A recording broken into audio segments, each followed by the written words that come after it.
Let's take a look at this new stock issue. It's problem 19-3. The Edelman Gem Company, a small jewelry manufacturer, has been successful and has enjoyed a good growth trend. Now Edelman is planning to go public with an issue of common stock, and it faces the problem of setting an appropriate price on the stock. The company and its investment banks believe that the proper procedure is to select several similar firms with publicly traded common stock and to make relevant comparisons. Several jewelry manufacturers are reasonably similar to Edelman with respect to product mix, asset composition, and debt equity proportions. Of these companies, Kennedy Jewelers and Strasbourg Fashions are most similar. When analyzing the following data, assume that 2002 and 2007 were reasonably normal years for all three companies. That is, these years were neither especially good nor especially bad in terms of sales, earnings, and dividends. At the time of the analysis, the risk-free rate was 8% and the risk premium of the market was 4%. Kennedy is listed on the Amex and Strasbourg on the New York Stock Exchange, while Edelman will be traded in the NASDAQ. Okay, I'm going to slide down now, and they give us some information here. Okay, they give us earnings per share for the two comparison companies and for Edelman. And for Edelman, they just give us total earnings. Okay, for 2000, and they do it for 2007 and 2002. You can see to the left of my mouse working on these two rows.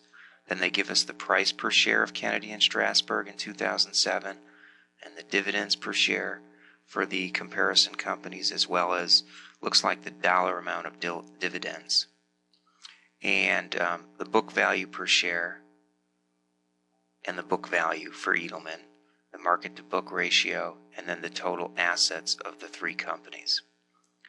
Okay, and they tell us with the little asterisk that the Edelman totals is for totals for Edelman, because obviously we don't know a per share price because they haven't gone public just yet.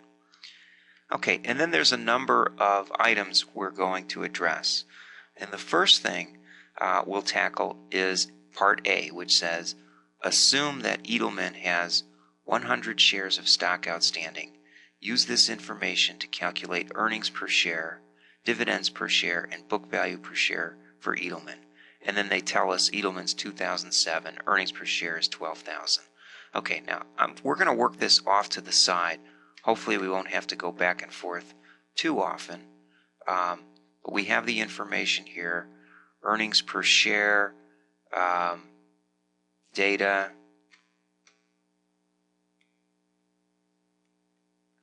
and we've got other information as well.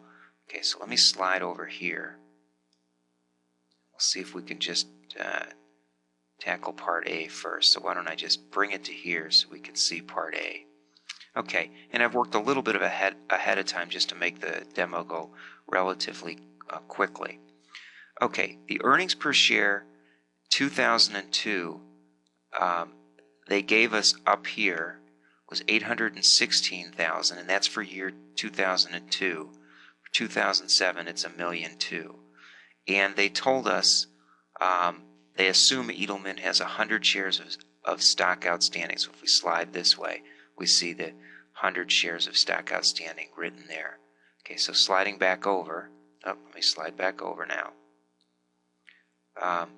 What we can do is bring this to light, and you'll see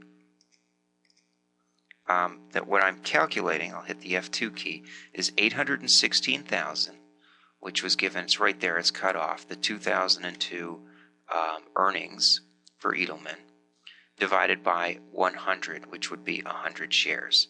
So 2002 earnings per share is 8,160. 2007, they told us right there the earnings were 1,000,002. So what we do there is we take 1,000,002, and if I've put in the correct number of zeros, then you'll see it there, divided by 100, and we get 12,000 for earnings per share. Now dividends per share, 600,000 and 420,000, and both of those we're dividing by 100 shares as well. Okay, so all we're doing is some basic division here. The book value per share, 100 shares as well. And that's all that's required on Part A.